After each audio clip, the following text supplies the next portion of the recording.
Is your BMW i3 key fob not working? It's likely the CR2032 battery needs replacing.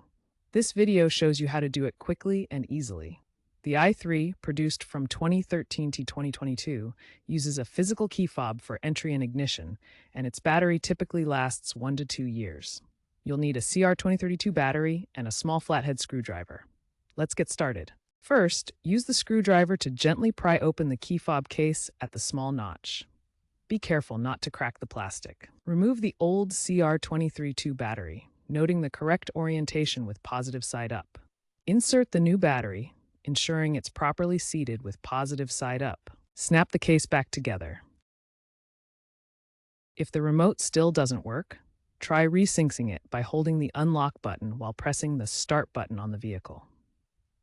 Clean the battery contacts with isopropyl alcohol if there's any corrosion. If issues persist, consult a BMW technician, but this fixes 95% of issues.